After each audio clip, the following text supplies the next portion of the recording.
Vive la CAN sur NCTV. Notre commune TV pour vous. Purchase your tracks today.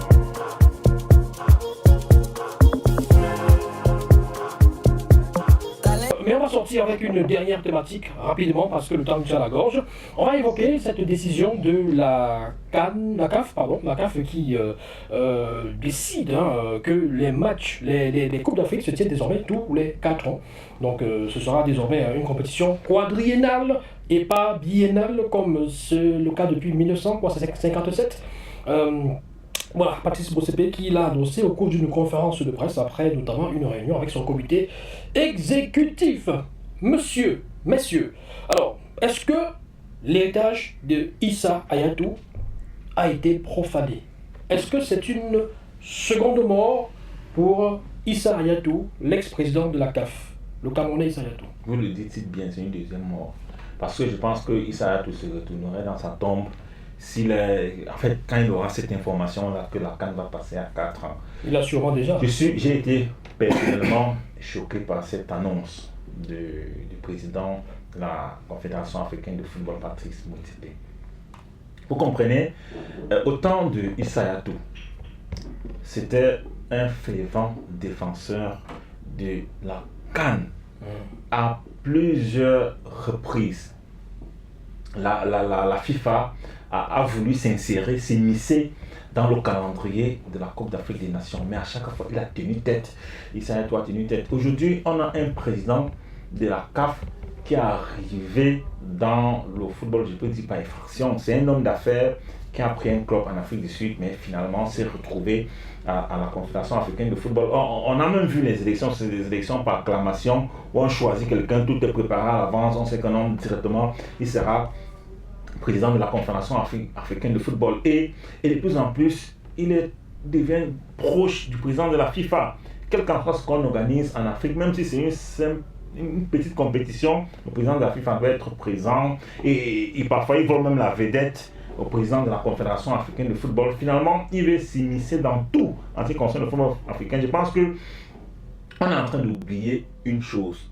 La Coupe d'Afrique des Nations, au-delà du volet financier que les gens veulent mettre au devant aujourd'hui, c'était d'abord une fête culturelle pour l'Afrique et qui va au-delà du football. C'est une fête africaine quand on organise la CAN. Et quand un pays organise la CAN, il y a beaucoup de choses qui entrent en jeu, notamment le développement des infrastructures routières, le développement au niveau des hôpitaux, tout. Donc c'est tout un arsenal de choses qui propulsent ce pays-là. C'est la raison pour laquelle, après 2 ans, c'est normal qu'on ait organisé dans un autre pays pour permettre à ce pays d'avoir un certain niveau de développement grâce à la Coupe d'Afrique des Nations. Donc aujourd'hui, quand on arrive à cette situation où on doit organiser la Coupe d'Afrique après 4 ans, ça sera très compliqué. Vous êtes déçu?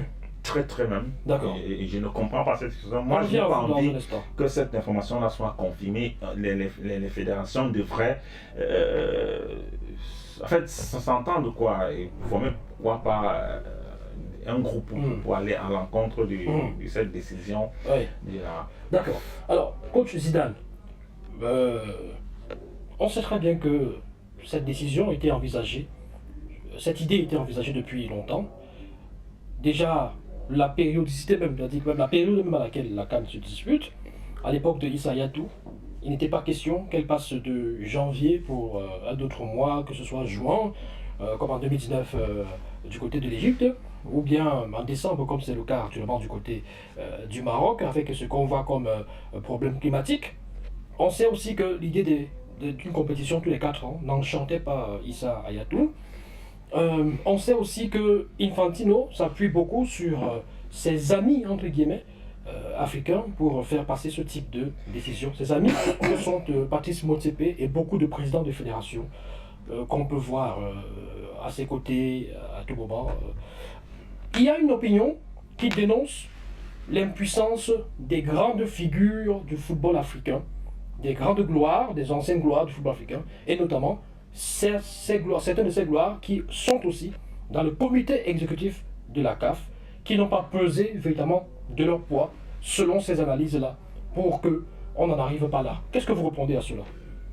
Je réponds que nous sommes responsables de notre misère en tant qu'Africains. Parce que je suis également déçu, comme vous, de cette annonce. Mais je dénonce votre mauvaise foi, ou notre mauvaise foi, nous Africains, parce que vous ne respectez pas les leaders et quand vous avez besoin d'eux, vous pensez qu'ils doivent aller au charbon. Cette décision est malheureuse pour l'Afrique et bénéficiaire pour l'Occident. Je vais aller très simplement. Le calendrier de la CAN qui a été modifié pour la période de décembre, pour moi, il n'y a pas de souci parce que c'est une harmonisation avec les calendriers européens où nos joueurs jouent et ils nourrissent les familles africaines.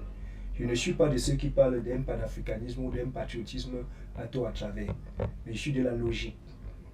Samuel Eto'o est le seul qui a pu tenir tête à Gianni Infantino quand on a voulu faire jouer la Coupe d'Afrique au Qatar, vous le savez. Mais il a été tiré par ses frères africains. Il veut montrer qu'il connaît beaucoup. La Coupe d'Afrique, vous le savez en tant que journaliste, était programmée pour être jouée au Qatar en expérimentation à la Coupe du Monde. Il est le seul qui a dit non. Et les autres, y compris nous et vous, Africains et journalistes, l'avez tiré sur lui. Pendant la Coupe du Monde féminine en Colombie, le Cameroun a été victime une fois de plus, comme les nations africaines, de ce type de décision. Il s'est insurgé et il a eu une sanction de 6 mois. Parce que vous avez de manière malicieuse là dit qu'il y a des gens qui s'affichent. Les affiches que vous voyez, c'est protocolaire. Vous ne pouvez pas juger cela. Mais il n'a pas pris position cette fois-ci parce que quand il est sanctionné, les Africains rient et applaudissent sans savoir que l'ennemi nous absorbe. Laissez-moi Permettez de vous relancer. Permettez-moi de vous relancer. Vous allez continuer. Laissez-moi Permettez-moi de vous relancer. Il faut qu'on précise quelque chose. Lorsque Samuel Eto'o se bat, ou alors une autre personnalité du football africain. Les autres ne soutiennent pas. Non, écoutez, ou bien un président de fédération. Ils ne se battent pas pour le bien-être des populations ou des Camerounais qui n'en ont rien à foutre. Non, vous êtes dans le football. Écoutez, nous parlons du football. Mais je parle du football, est-ce que vous pouvez parler du basket?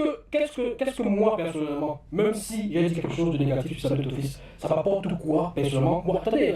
Moi, Camerounais, lambda, moi je parle pas de moi, je parle de quelqu'un lambda. Ça ne m'apporte quoi? Le fait que la CAN se joue 4 ans ou 2 ans ou 1 an. Ça n'apporte rien. Non, écoutez, lui par exemple. Maintenant, on s'intéresse aux acteurs du football qui sont les bénéficiaires ou les perdants dans ce genre de choses. Les footballeurs qui vont devoir jouer la CAN seulement tous les 4 ans. Les pays africains qui vont aussi jouer la compétition seulement tous les 4 ans. Est-ce que à ce niveau-là, ce n'est pas là-bas qu'on attend justement la poigne des responsables de fédération, la poigne des grandes personnalités, des stars que nous avons, et pas seulement les selfies? La question n'est pas bête. Vous avez répété d'une autre façon. Vous parlez maintenant des selfies, vous parlez des photos tout ailleurs et les paysages. Je vous ai dit, vous n'allez pas m'embrouiller.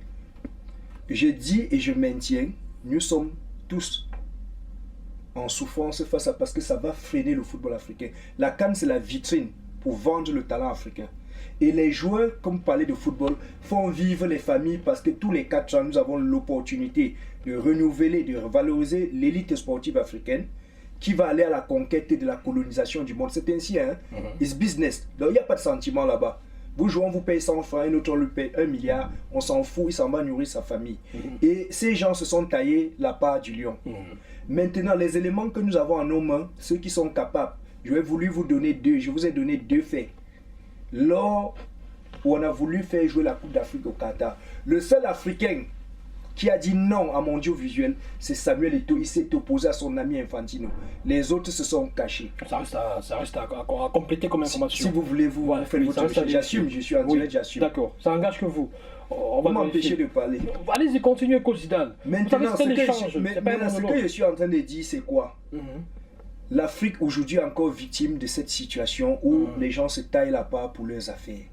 Pourtant, ce dont nous avons besoin, c'est l'éclosion d'une élite africaine sportive qui aujourd'hui, parce que le football a beaucoup contribué à l'émancipation de l'Afrique. Hein. Absolument. Ça, il faut le dire. Mais en faisant sur 4 ans, on nous donne encore un retard de 4 ans après pour voir des nouveaux talents. Les personnes africaines qui ont la poigne en termes de visibilité, en termes de légitimité, ont été muselés lors de la dernière. Je suis en train de vous donner les éléments. Ils n'ont pas été soutenus. Et aujourd'hui, ces personnes ont préféré aussi ne pas encaisser des coups parce que à un moment, quand tu passes le temps à encaisser les coups pour ton frère africain, il rit. Je vais prendre maintenant un exemple simple. Au Cameroun, Et il y a une nouvelle association qui existe depuis quelques années, l'Association nationale des footballeurs du Cameroun. On parle football. Les footballeurs du Cameroun sont les plus misérabilistes de la planète par rapport à ce qu'ils ont donné et ce qu'ils ont reçu. Ça, vous le savez. Tout à fait. Vous allez à Foula, édifice en N'Djamena, vous trouvez un gars qui ne peut pas jouer en 4e division au Cameroun, mais il touche quand même 400 000 francs le mois, qui peut nourrir la petite famille. Au Cameroun, vous avez des gens qui peuvent jouer dans des grands championnats, qui ont 10 ans, et il faut cotiser pour faire leur deuil. Donc le ratio n'est pas...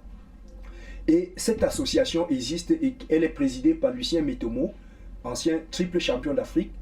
Et pendant qu'on le parle, beaucoup sont dans des bars en train de critiquer cela. Et cette association, c'est la place, l'espace qui leur permet de venir défendre leurs droits. Tout comme le Sinafoc. Non, c'est un syndicat. Il y a une différence entre une association. D'accord. Permettez-moi, ne m'embrouillez pas, ne me prêtez pas des idées. D'accord. Pour dire que pour gagner quelque chose, il faut que vous soyez identifié dans une association pour qu'on puisse prendre votre cas. Et non des cas isolés où les gens viennent se plaindre quand ça chauffe. C'est quand on est en difficulté qu'on vient pleurer. Donc voilà une autre forme de non-solidarité des Africains. Et ces gens ont une fois de plus réussi à nous d'amener le pion. Et qu'est-ce que nous faisons maintenant? Nous disons les tels n'ont pas défendu les tels. Or, quand il fallait faire la solidarité pour être bloc face aux personnes légitimes comme les Djidji Okocha, Samuel Eto'o, Ella Diouf, parce qu'Ella Diouf aussi c'est une belle gueule. Je vous dis, dans ce milieu, c'est un rapport de force. D'accord. Soit vous êtes une belle gueule, soit vous êtes un béni lui. Et le président Motsepe, je suis d'accord avec Roméo, c'est qu'il est beaucoup, il est riche, mais en réalité, il n'est pas sa place dans le football. Nous avons joué là, il n'est pas sa place dans le football. Même Ahmad Ahmad avait plus de personnalité sportive que Motsepe. Mais comme Motsepe fait partie des hommes les plus riches d'Afrique et que parfois nous baissons les chines parce qu'on va augmenter le nombre de subventions, de Money Prize, au détriment de l'objectif, les gens applaudissent. Mais en réalité, la personne qui pouvait défendre cela, c'est Samuel Eto'o, le seul qui peut dire non à ces gens. Et il a essayé, il n'a pas été soutenu par nous. Samuel Eto'o n'a pas défendu ça. Roméo, il a supporté. Permettez-moi de vous relancer. Permettez-moi de vous relancer. Écoutez, permettez-moi de vous relancer. Vous êtes sur quel sujet? Coach, permettez que je vous supportez tous ceux qui sont... Coach, permettez que je relance Roméo, parce que c'est important justement de revenir sur les faits. En 2017... Ne pas supporter Issa Hayatou, ça veut dire que vous ne supportez pas l'Afrique. S'il vous plaît. Vous avez fait une émission tout à l'heure, vous parlez qu'il va se retourner dans sa tombe. Non, écoutez, moi je suis... Écoutez, le problème il est africain. Comment vous vous emportez? Je ne m'emporte pas, c'est un métier que j'ai défend bec et rond. D'accord. Il y a beaucoup de gens qui viennent dans le foot se balader et c'est des loisirs pour eux. Moi, je passe 5 heures, 6 heures de temps sur le soleil tous les jours avec des jeunes, filles et garçons. Vous êtes éducateur, ça. Vous le savez. Ouais. Je refuse parfois des places sur les plateaux parce qu'il faut que je sois. Avant-hier, j'étais dans un bureau des plus grandes personnalités qui m'ont donné rendez-vous à 14 heures. À 15 heures, je suis parti parce qu'il faut que je sois sur le soleil avec des jeunes. Donc, pour moi, ce n'est pas une blague. Alors, je suis en train de dire ceci. Si vous pensez que Issa Hayatou va se retourner dans sa tombe, il ne va pas se retourner. Il a fait son travail et il se repose. C'est nous, les concernés, qui devons faire bloc. Ce n'est pas son problème. Il a déjà donné tout ce qu'il pouvait donner. Et merci papa, bon repos. D'accord. Maintenant, on est avec les jeunes et l'Afrique a été lésée dans cette décision par ceux qui opèrent actuellement. Merci coach. Il faut préciser justement qu'en 2017, lorsque Ahmad Ahmad bat campagne contre Issa Hayatou, il a un programme. Lui, il aimerait que la CAN passe justement, se joue à des années, je veux dire, comment je veux dire ça, se joue en juin et tout ça. Et puis il y a l'idée aussi, il y a aussi cette idée-là qui flotte, l'idée de jouer la CAN tous les 4 ans, même si lui, il n'était pas le défenseur direct de cette cause-là. Ce qui est peut-être saisissant, parce que vous faites allusion à cela, c'est qu'il était soutenu par Samuel Eto'o et bien d'autres sportifs africains. Alors, est-ce que vous pensez qu'il y a une corrélation finalement, le fait que Issa Hayatou, qui n'a pas été soutenu par Samuel Eto'o et ce qui se passe aujourd'hui peut avoir une conséquence de ce que ceux qui sont restés n'ont pas finalement défendu l'héritage de Issa Hayatou? Justement, tout à l'heure, le coach a évoqué le fait que face à certaines décisions de la FIFA ou bien de la Confédération africaine de football est aussi opposé, mais Eto'o n'a pas été soutenu dans cette démarche. Aujourd'hui, on prend le cas, quand j'évoque le cas d'Issa Hayatou, le coach dit qu'on n'est plus dans le même débat. Issa Hayatou avait des positions, mais elle a aussi manqué de soutien. Est-ce que là nous sommes d'accord? Est-ce qu'il n'a pas manqué aussi le soutien des Africains? Est-ce qu'il ne s'est pas retrouvé aussi seul face à ces positions-là qu'il avait donc adoptées pour pouvoir maintenir bien sûr. le football africain? Bien donc, sûr. Contrairement à vous, c'est un problème de solidarité. Je suis d'accord. Qu'on ne devrait pas, à ce moment-ci, là, donner l'impression qu'il y a certaines personnes qui sont solidaires, qui ont plus de solidarité pour les autres ou bien d'autres. Donc, à un moment ou un autre, chacun a joué son rôle. Doit-on se battre, doit-on défendre l'Afrique, les intérêts de l'Afrique, quand ça nous arrange? Quand on veut. C'est ça, c'est ce que moi j'ai l'impression que moi j'ai. On défend quand ça nous arrange. Nous sommes là au cœur d'une décision historique qui fragilise le football africain. À ce moment-ci, je pense que tous les Africains devraient être unanimes. On ne doit pas accepter ce que le président Motsepe est en train de faire. Vous savez, je suis d'accord avec vous, mais j'ai dit ceci. Vous amenez le débat de Issa Hayatou, c'est un débat de populisme. Non, c'est pas un faux débat. Je dis, mais je suis d'accord avec vous parce que le problème n'est pas les individus, c'est la solidarité de bloc. Aujourd'hui, la CAF est gérée par des gens qui ont une culture européenne. Parmi lesquels les ceux du comité exécutif. Jérôme Ossobé, le secrétaire général, les Suisses. Le comité exécutif également. Les Suisses. Je pense la dame, là j'oublie son nom, elle est allemande. C'est des gens. Moi je vais vous dire un truc. Yann, je vous avais dit que les binationaux, Samuel Eto'o, président d'Africa Foot, donc je soutiens le mandat. Pour moi, les binationaux ne nous apportent pas grand-chose. Malheureusement, le football camerounais est tombé tellement bas qu'il faut travailler dur pour remonter. Parce que les joueurs qui grandissent au Cameroun ont cette rage-là. Le Hemley. Maintenant, quand vous avez des gens qui sont gestionnaires de la CAF, mais qui viennent avec une culture européenne, vous voulez qu'ils défendent nos cultures comment? Vous pensez que quelqu'un peut aller au fin fond? Ils ne défendent pas nos cultures. Il y a parce beaucoup d'Africains qui ont œuvré pour que ces gens-là s'installent. C'est ce que je suis d'accord. Beaucoup d'Africains qui grandissent avec la culture africaine. Même, il y en a même qui grandissent ici avec nous, mais une fois qu'ils partent là-bas au bout de 5 ans, ils sont carrément acculturés. Hein. D'accord. Ils sont carrément acculturés. C'est aberrant. Vous trouvez quelqu'un qui a même grandi ici, et une fois qu'il a fait 5-10 ans là-bas, il ne raisonne plus comme un Africain. Donc moi je défends le label africain. Oui. Et je pense qu'on doit être un peu plus solidaire entre nous parce qu'il y a eu beaucoup d'erreurs entre les leaders. Il faut dire que cette CAN qui se dispute tous les 4 ans a suscité le tollé de pas mal d'observateurs, même européens. Si vous connaissez... Après, il y a un espoir, si vous connaissez par exemple un ancien journaliste comme Gérard Dreyfus, pour ce qu'il a fait, il a fait pendant plusieurs années, il a côtoyé pas mal de présidents de la CAF, il sait ce que c'est que le football africain, il sait ce que c'est que la CAN, disputée tous les 2 ans. Il s'insurge complètement contre cette décision de la CAF de disputer la CAN tous les 4 ans. Et il faut rappeler qu'il est européen, il est pour les partis. On n'entend pas les voix des Africains. Il est blanc, et justement, il faut rappeler que Gérard Dreyfus s'insurge contre le silence aussi des stars africaines et des présidents de fédérations et tout ça. Et il faut aussi préciser que j'ai vu la sortie d'un soutien de Samuel Eto'o fils, Jean Crépin Nyamsi, pour ne pas le nommer, qui n'est pas du tout tendre avec les stars africaines et les présidents de différentes fédérations africaines, qui, selon lui, n'ont pas pesé lourd contre ce choix. Parce que c'est de l'Afrique dont il s'agit, c'est l'intérêt global. On ne parle pas de l'intérêt personnel ou individuel. C'est pour ça que, à ce niveau-ci, il ne faut pas forcément évoquer des soutiens contre une personne quand on parle de l'intérêt de l'Afrique.